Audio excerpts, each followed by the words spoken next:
அப்புறம் மக்களே, எனக்கு தெரிஞ்சவர் ஒருத்தர், அவர் இப்போ கிறிஸ்டினாக மாறிட்டார். அவர் பொது இடங்கள் நல்லா பிரசங்கம் பண்ணுவார், நல்லா பேசுவார், நல்லா பைபிளை குறித்து தரவாக இருக்கிறார். அவர் நல்லா பேசுவார்.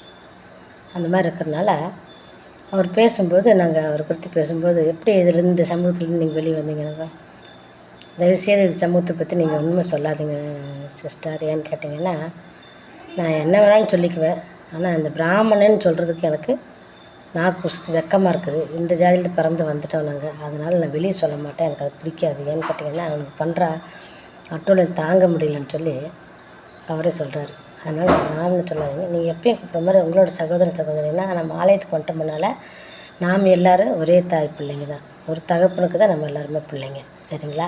தயவுசெய்து நீங்கள் இதெல்லாம் பற்றி பேசாதீங்கன்னு சொல்லி என்கிட்ட இதெல்லாம் கேட்காதீங்க சிஸ்டர் அப்படின்னு சொல்லி மனஸ்தாபப்பட்டார். ஏன்னா ஜாதி சொல்கிறது கூட வெக்கப்படுற அளவுக்கு ஜனங்க இன்றைக்கி மாறிட்டுருக்குறாங்க. இவனுக்கு என்ன இந்த ஒருத்தர் 2 பேர் இருந்துக்கிட்டு இன்னமும் அந்த அறுத்துவிட்ட வாழை ஆடிக்கிட்டே இருக்கும் பாரு, சும்மா ஆடும் பாரு, நீங்கள் அந்த மாதிரி ஆடிட்டு இருக்குது. அதனால தான் இந்த மாதிரி இவங்களை ஒட்டா யாருன்னு இருக்க போகிறாங்களோ தெரியல.